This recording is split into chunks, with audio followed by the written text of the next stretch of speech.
Ardor was respected by its members for its impartiality and wisdom in all things, and all came to him to settle disputes or mete out justice.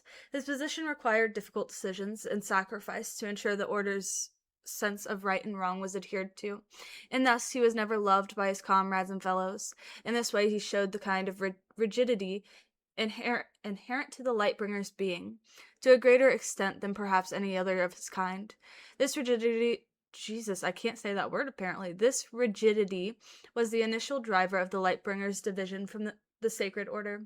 At first, during the Second Great War, the Lightbringers were commanders, inspiring beings of light devoted to Lamaya and awesome in aspect. Enheartening all mortals they led, creatures of order and essence that insisted upon regularity and symmetry in all things.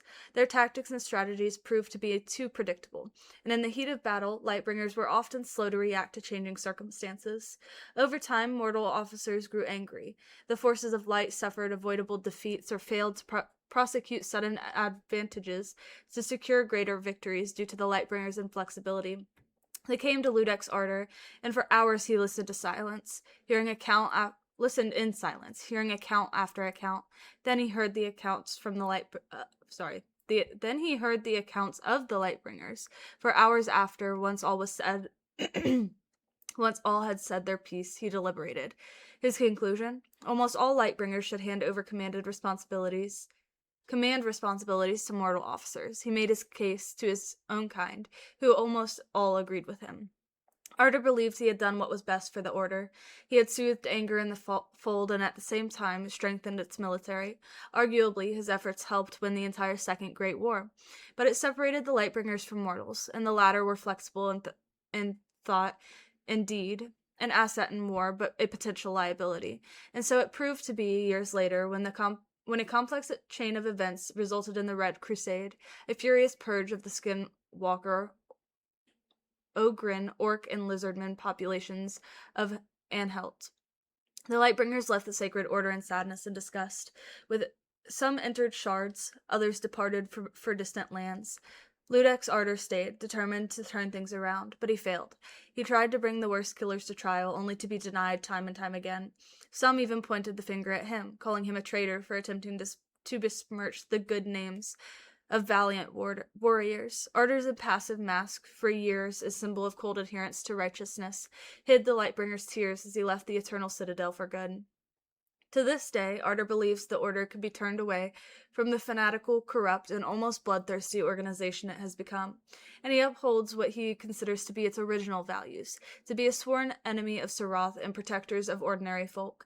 He remains every inch and fiber the same foreboding figure. His voice is grave and stern, booming and sonorous, not necessarily loud, but resounding, with natural authority that pierces background noise like a stiletto blade. Ardor also retains the artifacts of his office as... Oh, that's not an L. That's interesting. His mask is not just a representation of truth and justice, but an arcane device that enables him to see and interpret any indication of dishonesty in those around him. Whether it be pulse, breathing rate, sweating, or eye movement, Ardor's primary weapon is a censer flail named Righteous Judgment. At once a weapon with which the Lightbringer can smash aside shields or shatter helmets, but much more. Within the censers, Ardor burns enchanted herbs and incense, the smoke from which motivates individuals around him in whichever way is most effective. Some inhale the smell of a home in the summer, which they must protect. For others, the scent brings to mind the squalid gale cell? They may be imprisoned within, should they refuse to fight. With whispered incantations, Ardor can enhance the effects of the smoke, driving wounded warriors to battle on regardless of their injuries, or drive those fit to charge the foe with hearts full of courage and muscles feeling stronger and fresher than ever. With the correct herbs and spices burning, Ardor can even extract his interlocutors' deepest secrets without threat or gift. Ardor now resides in Wixwell's vault, guarding original Sacred Order texts and artifacts. He leaves often to recover more relics or to thwart the forces of darkness should they come too close. He works hand in hand with chronicler Adeline, for her missions take her far and wide where she might learn of new threats or antiquities of importance to him. Interesting. Interesting. Hi, guys. Consistency. Thank you for coming in. I don't know if I missed you guys already or not. Obviously I wasn't quite reading. But it is very nice to see you, and thank you so much for raiding with the party of 14. Hello, guys. Welcome in. If you're new here, my name is Courtney. We do generally stream with me and Alex, hence the couple of gamers. But today it's just me. He is at work. So I have taken my old account that I gave to him probably a year ago or so, and we're just going through the new characters that I have on the account, taking a look at the taking a look at the lore. I'm reading through all of it, and then we are ranking them. So that is the fun part. Working on a Saturday? Yes, he is. He's currently delivering pizzas. Maybe he'll come out this way.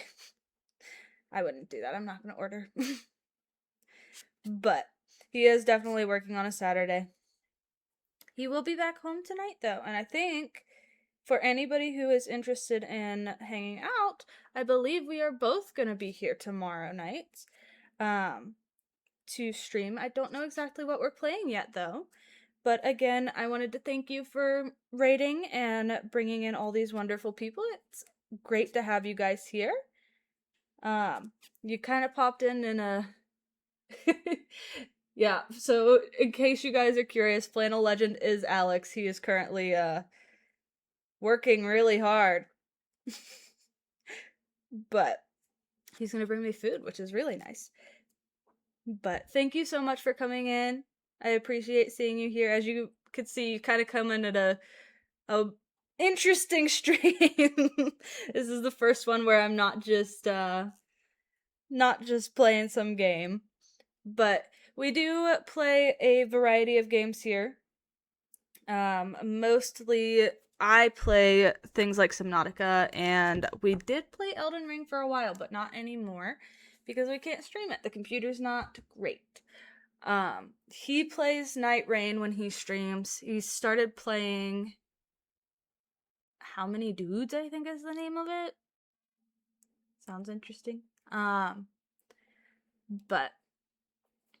obviously for me, I am a crafter. That's what I've been working on. Fan of epic and musicals and all things like that. Delivering pizza is not the hardest work. I love you, but I've done that job as well. It is not that bad. But again, thank you so much for coming in and bringing all of your friends over. It was very nice talking to you. Back to our regularly scheduled event, Arter, who we just finished reading about.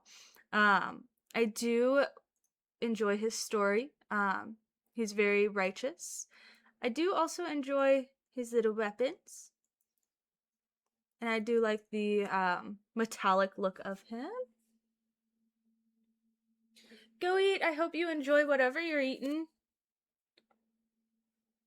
And thank you again for coming in. I'll have to, hold on, I'm gonna follow you as well. So that we can keep an eye. Alright, I just followed you so that we could keep an eye. It's surprising. I know, he's been in my collection since I had this in the beginning. And he, I believe, is one of my first, 3 legendary characters. So he's been on the team for a long time.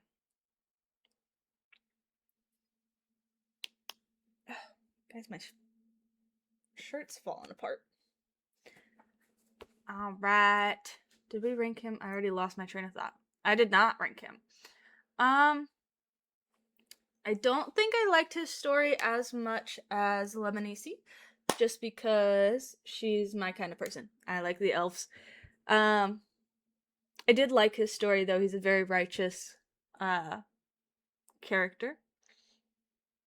I think he's gonna stay in the A category. Again, anybody who's new, not ranking them based on how they play. I don't know how they play. I'm ranking them based on how they look and how and their stories. Swimming with the shark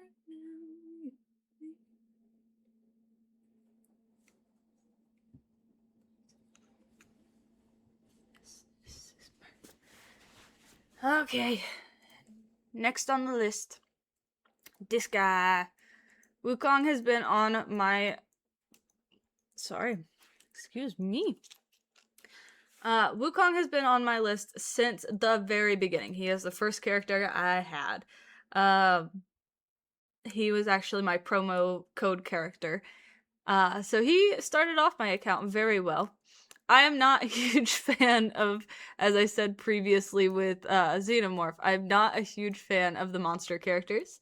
I am a bigger fan of the elf characters, specifically, and like the high fantasy type characters.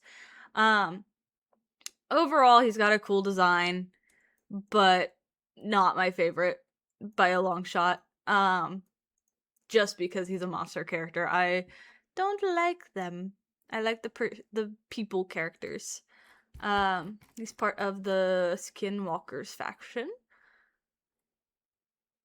And apparently his story is purely fictional. So getting into this. Good lord, my feet are falling asleep. Alright, getting into his story here. Ugh. Alright. In the remote Zuribin Hills east of the Cloudspire Mountains, there is a temple called the Jesus. Why do they do this to me? The Gadiato. Built to contain a mysterious relic from the distant past. A complex structure of stone and brass clockwork, graven with mystic runes. No mortal knew its function. They knew only that it was important, and so monks protected it dearly. Until one day its true function would be revealed. Wukong was once such monk, but he was no pious soul. He had such little interest in serving in the Gadiato that, to convince him to join, he was awarded the title of Sun, or Great Sage, Great Sage. To the rest of the monks, it was a mocking symbol of his arrogance, but Wukong believed his title wholeheartedly. He was given a diadem and staff as badges of his office, and he loudly extolled his own wisdom and virtue. One day, the prideful Sun Wukong was offended by the presence of a fire monkey, whom he believed was stealing from the monastery. When he spotted it, he struck it down with an arrow, even though his faith preached tolerance and kindness to all creatures. It was no ordinary fire monkey, however, but a shape-shifting fae, a trickster spirit from the primordial wilds. The spirit of the dying fae lashed out and attached itself to the soul of Wukong. A mental and physical struggle ensued, and Wukong was transformed into a simian skinwalker. Unlike in the case of most skinwalkers, who largely retain their personality after transforming, the soul of the fae wormed its way deep into Wukong's psyche, causing him to acquire its capriciousness and whimsy, and granting him great beastly strength. Worse, the fae cursed Wukong, binding his gaudy diadem to his flesh so it could not be removed, and binding his body to the Gadiato so he could never leave. When he realized this, he raged and despaired. Sun Wukong stewed in his anger until a mysterious pilgrim arrived and came to him. When they were alone, she cast off her humble robes and revealed a glorious light. It was the Arbiter herself. She told Wukong that she knew of his plight and that his fate was richly deserved, for he was a blowhard and a hypocrite. Nonetheless, she offered him a chance for redemption. Her power was sufficient to nullify the curse, as long as he remained in her presence, allowing him to leave the temple. She proposed he join her on a journey of penitence. Skeptical at the appearance of a legendary immortal, Wukong demanded proof of the Arbiter's power. In response, she approached the ancient stone relic of the Gadiato. At her touch, its runes glowed, and the mechanical device levitated before her. It followed her like a dog on the leash, and she explained that she intended to return the relic to its rightful owners. Convinced, Wukong agreed to serve as the Arbiter's bodyguard. He was desperate to lift his curse, and on a deeper level, he felt